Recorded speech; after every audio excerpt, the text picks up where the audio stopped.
Graça e paz, meus amados irmãos. Meu nome é Jorge Roque, secretário executivo da União de Homens Batista de Goiás.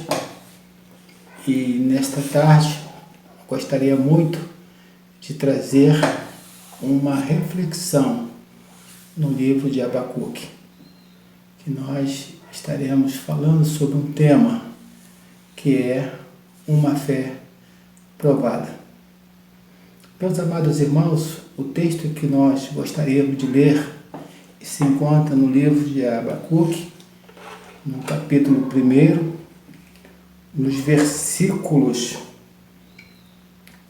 3 e 4, que diz assim: Por que razão me fazes ver a iniquidade e ver a vexação? Porque a destruição e a violência estão diante de mim, há também quem suscite a contenda e o litígio. Por esta causa, a lei se afrouxa e a sentença nunca sai, porque o ímpio cerca o justo e sai o juízo pervertido. Provando a fé.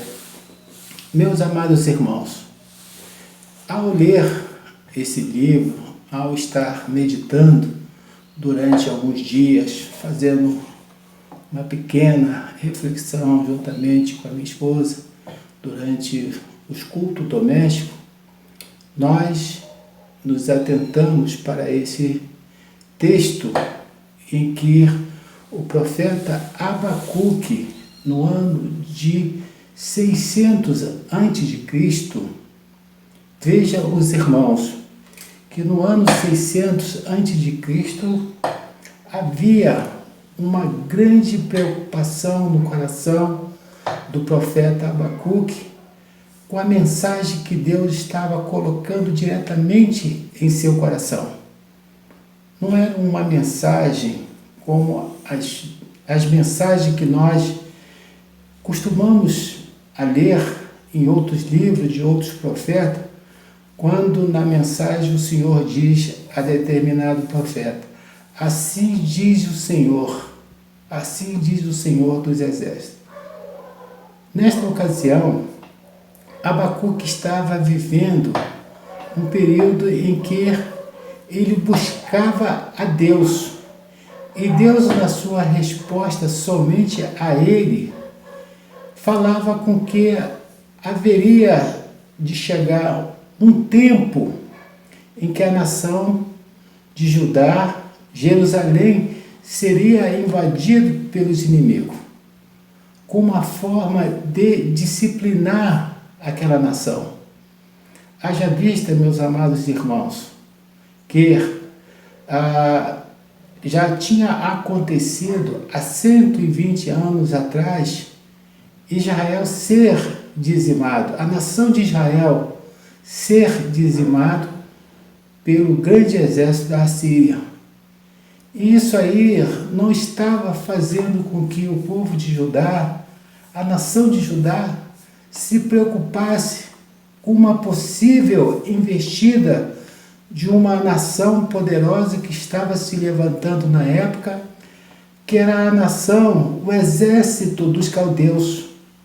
A Babilônia estava marchando para cima do Egito, estava marchando para cima da Síria, e passando se ouvia o rugido dos soldados da Babilônia que se dirigia a estas duas grandes potências da época.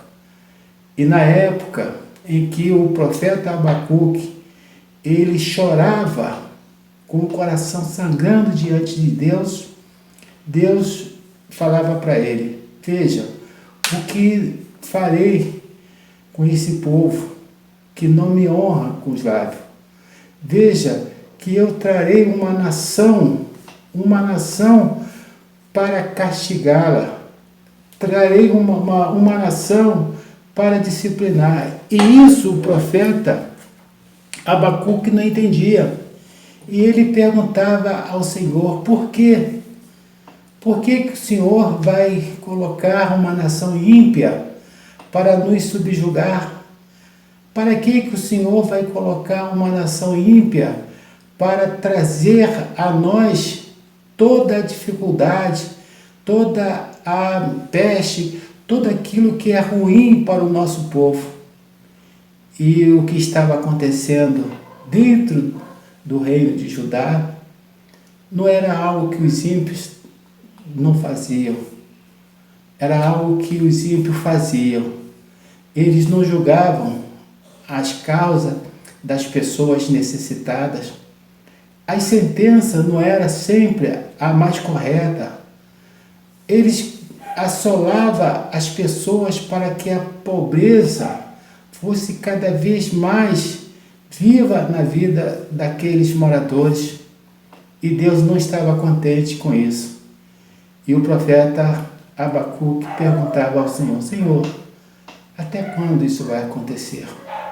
Até quando, Senhor, isso vai acontecer? E o Senhor realmente respondia a ele, que logo, breve. E isso, irmãos, nós podemos ver que o profeta Abacuque estava profetizando em um período em que os babilônios já começavam a investir em cima da nação de Judá.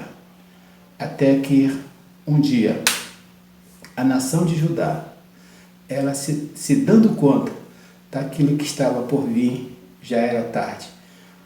A Babilônia já tinha invadido todos os arraiais de Jerusalém, como fez, não igualmente como fez com Israel, destruir, dizimar toda a nação. Não, eles não fizeram isso. Levaram aquilo que era de melhor que eles tinham em Jerusalém para a Babilônia. E nós verificamos que os textos que está no livro de Abacuque é quase que semelhante à profecia de Jeremias. E Deus, mais uma vez, falando diretamente a Abacuque. E Abacuque, por um momento, ele achava que realmente Deus tinha virado as costas para a nação de Judá. Até que um dia ele compreende a disciplina de Deus e fala de uma maneira clara para que alguém que possa compreender ouça essa mensagem que ele deixa no capítulo 2, no versículo 14. Porque a terra se encherá do conhecimento da glória do Senhor, como as águas cobrem o mar, assim o Senhor fará juízo naquilo que ele propõe para a nação de Judá. É isso, meus amados irmãos, que nós queremos deixar. Nem sempre as nossas orações elas são atendidas porque Deus já traçou um propósito para a vida dos seus filhos. E falo mais, porque quando o profeta Abacuque, ainda tirando força de dentro de si, para perguntar ao Senhor, Senhor, por tudo que isso venha a acontecer, por tudo que venha a acontecer, portanto, todavia, eu me alegrarei no Senhor, exultarei no Deus da minha salvação, o Jeová, o Senhor é a minha força, e fará os meus pés como a coça. Oh, Senhor Deus, que o Senhor Deus possa estar nos abençoando e estarmos cada vez mais lembrando das promessas que o Senhor nos fez. Nós vimos aqui o profeta Abacuque, em um primeiro momento, achando ruim para com Deus, daquilo que Deus estava revelando a ele, do que haveria de acontecer no futuro, aquilo que estava diante dos seus olhos, porque ele sabia, Abacuque sabia, anos atrás, Israel havia sido levado pela Síria e sido dizimado. E a Síria trazendo povos de outras nações e espalhando dentro de Samaria. E agora a Babilônia, uma das grandes potências que surgia na época, estava ali às portas de Jerusalém. E o profeta Abacuque entende que não adianta fazermos a cara feia para aquilo que está acontecendo. Precisamos confiar em Deus, confiar nas promessas de Deus. Ainda que me falte tudo, eu me alegrarei no Senhor. E hoje é o que está acontecendo em nossa nação. Nós estamos vendo que as coisas que estão se levantando é uma mostra que Deus está nos fazendo ver que a nação dele está realmente nos dando um momento de fazermos a diferença. Que o Senhor nos abençoe. Amém?